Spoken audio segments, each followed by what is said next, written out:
अस्सलामुअलैकुम friends, welcome to my YouTube channel. इससे पहले कि मैं नेक्स्ट प्रोसीड करूं, अगर आप मेरे चैनल पर न्यू हो और आपने अभी तक मेरे चैनल को लाइक एंड सब्सक्राइब नहीं किया तो please like and subscribe my channel, ताकि आप लोगों को नई आने वाली अप टू डेट मिलती रहे। Now we start MTET 501 quiz number 2. First we see the quiz. Let W is equal to X and Y such that X and Y in R and Y is equal to 0. Is W is a vector space of a plan. क्या हमारे पास जो W है वो vector space बनेगा इस plan का? तो ये हमारे पास यस, ये इसका आंसर हमारे पास ट्रू है।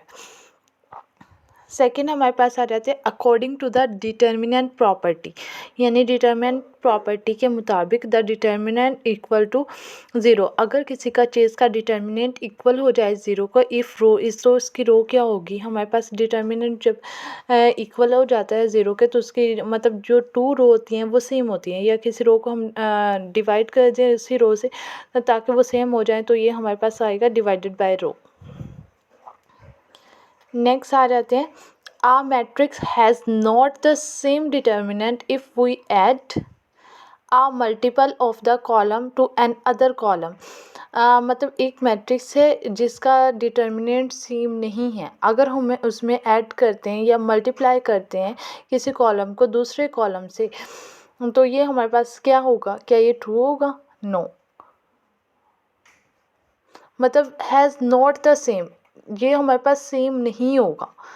अगर हमारे पास सेम होता, मतलब इसमें आप 2 तरह से MCQs आ सकते हैं। आर यहाँ पे हैज़ नॉट द सेम, अगर यहाँ पे आप लिखें हैज़ द सेम तो ये हमारे पास फॉल होगा। अब यहाँ पे इन्होंने नॉट का यूज़ किए तो ये हमारे पास जो स्टेटमेंट बन रही है ये ट्रू है, तो ये हमारे पास यहाँ पे ट्रू शो होगा। नेक्स्ट है if m is equal to 3 then the which of the following is the determinant of the matrix m। तो मैट्रिक्स m का क्या डिटर्मिनेंट होगा? यानी m इज इक्वल टू 3, यानी m जो है वो 3/3 का मैट्रिक्स है, तो इसका जो डिटर्मिनेंट होगा m का वो भी हमारे पास किसके इक्वल होगा? 3 के। नेक्स्ट है हमारे पास suppose k is any scalar. के हमारे पास कोई भी स्केलर है, u is equal to u1 u2 u11 so v1 v2 vn so ये बिलोंग कर रहे हैं Rn से। Use the distributive law state, तो यहाँ पे हम डिस्ट्रीब्यूटिव लॉ को यूज़ कर रहे हैं। अब हमारे पास डिस्ट्रीब्यूटिव लॉ में क्या होता है? एक हमारे पास स्केलर है के, तो हमने यहाँ पे लिया है u प्लस v। अब हमने के को u के साथ भी राइट करना है और v के साथ भी राइट करना है, तो ये हमारे पास क्या है? ये हमारे पास डिस्ट्रीब्यूटिव लॉ है किसी स्केलर को एडिशन के साथ मल्टीप्लाई करने का। Next let W is equal to xy such that xy in R and x is equal to y, यानी x हमारे पास हो जाए y के equal is W a vector space of a plan. तो क्या हमारे पास जो W होगा वो वेक्टर स्पेस होगा प्लान का? मतलब अगर दोनों के सेम एलिमेंट हो तो ये हमारे पास आई थिंक यस, ये हमारे पास वेक्टर स्पेस होगा इस प्लान का। नेक्स्ट आ जाते हैं जी। नेक्स्ट है हमारे पास all the planes whose passes through the origin, यानी तमाम प्लेन जो एक ओरिजिन से पास करते हैं आर द सब स्पेस, किसी एक सब स्पेस को ऑफ 3 डायमेंशन स्पेस। क्या वो हमारे पास 3 डायमेंशन स्पेस होगी? अगर आप एक 3 डायमेंशन एक्स एक्सिस बनाए, वाई एक्सिस बनाए और जी एक्सिस बनाए, तो वो तीनों जो हैं प्लेन वो कहाँ पे मिलेंगे? 0 पे मिलेंगे, 0 से पास कर रहे होंगे, तो ये हमारे पास इसका आंसर जो है वो ट्रू है, तो हम कहेंगे दिस इज़ ट्रू। नेक्स्ट है हमारे पास इफ़ ए इज़, अगर ए हमारे पास n क्रॉस n मैट्रिक्स है एंड डिटर्मिनेंट ऑफ ए का जो डिटर्मिनेंट है वो 2 है, देन डिटर्मिनेंट a की पावर 3, तो a की पावर 3 का डिटर्मिनेंट क्या होगा? यानी a की हम ले लेंगे पावर 3। अब 2 की पावर जब हम 3 लेंगे, 2 क्रॉस 2 क्रॉस 2, 2 क्रॉस 2 होता है हमारे पास 4 और 4 क्रॉस 2 हमारे पास 8, तो यहाँ पे इसका जो करेक्ट आंसर है वो यहाँ पे 8 है।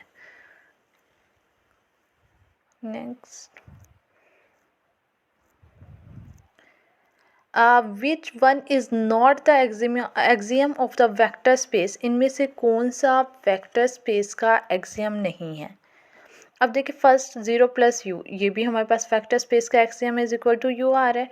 अगर हम 1 को u से मल्टीप्लाई कर रहे हैं फिर भी वो u के इक्वल आ रहा है, तो ये भी हमारे पास एक्सियम है। अब हम ज़ीरो को u से मल्टीप्लाई करते हैं तो आंसर हमारा 0 आना चाहिए, लेकिन यहाँ पे u राइट किया हुआ है तो ये रॉन्ग है। तो ये हमारे पास वेक्टर स्पेस है जो उसका एक्सियम नहीं है। तो ये हमारे पास थर्ड वाला है। Next, if a matrix A, अगर मैट्रिक्स ए इज़ इन्वर्टेबल, अगर ये हमारे पास इन्वर्टेबल हो, then adjoint of A is also invertible. तो क्या अगर हम इसका एडजेक्टिव लें ए का तो क्या वो भी इन्वर्टेबल होगा? तो जी बिल्कुल, हमारे पास अगर ए हमारे पास है, ए मैट्रिक्स इन्वर्टेबल है, तो अगर हम उसका एडजेक्टिव लें तो वो भी हमारे पास इन्वर्टेबल होगा।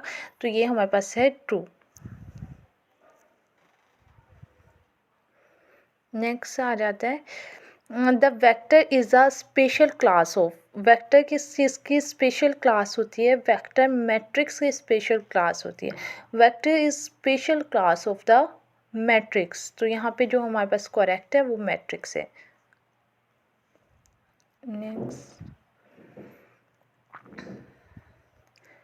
Every vector space has at least 2 सब स्पेसेस, यानी हर वेक्टर स्पेस की हमारे पास 2 सब स्पेसेस होती है। वन इज़ इटसेल्फ, एक वो खुद होती है, एंड सेकंड इज़, अब सेकंड क्या होती है? हमारे पास वेक्टर स्पेस की 2 स्पेसेस कौन सी होती हैं? एक हमारे पास आइडेंटिटी होती है और एक वो खुद होती है।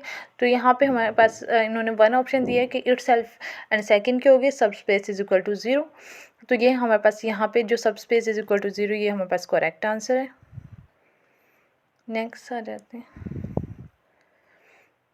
नेक्स्ट है हमारे पास let W is equal to 1y such that y in R, जो y है वो R में, is W is a vector space of a plane, जो W है वो वेक्टर स्पेस है इस प्लान का।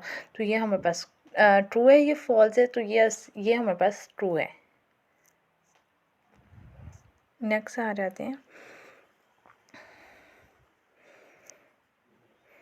According to the determinant property के मुताबिक when 2 rows are interchange then the sign of the determinant, यानी जब 2 रोज आर इंटरचेंज, एक दूसरे से इंटरचेंज होती हैं, then the sign of determinant, जो डिटर्मिनेंट का साइन होता है मस्ट चेंज हो जाता है। डिवाइड नहीं होता, मल्टीप्लाई नहीं होता, रिमेन सेम नहीं रहता, जबकि वो जब हम रोज़ को इंटरचेंज करते हैं तो हमारे पास जो डिटर्मिनेंट होता है उसका साइन भी चेंज हो जाता है। नेक्स्ट है हमारे पास if M is a square matrix, अगर M हमारे पास स्केयर मैट्रिक्स है, 2 rows are equal, then which of the following about the determinant of the matrix is true, यानी M एक स्केयर मैट्रिक्स है जिसमें 2 रो हैं वो बिल्कुल सेम है, तो इनमें से कौन से स्टेटमेंट जो है वो ट्रू है? अगर किसी भी मैट्रिक्स में अगर 2 रोज सेम आ जाए तो हमारे पास उसका जो डिटर्मिनेंट होता है वो इक्वल आता है 0 के। तो ये हमारे पास determinant of M is equal to 0, तो ये हमारे पास इसका करेक्ट ऑप्शन है। नेक्स्ट आ जाते हैं। According to the determinant property के मुताबिक द डिटर्मिनेंट इक्वल टू 0, अगर डिटर्मिनेंट इक्वल हो जाए 0 के, इफ़ रो इज़, तो रो हमारे पास क्या होगी? डिवाइडेड बाय रो आएगी, मल्टीप्लाई नहीं आएगा, डिवाइडेड का साइन यहाँ पे यूज़ होगा। नेक्स्ट है हमारे पास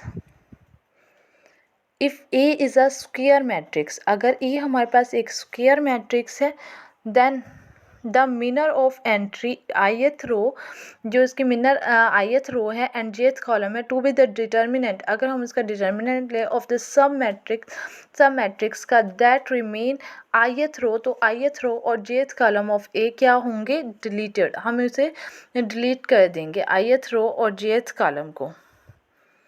नेक्स्ट आ जाते हैं।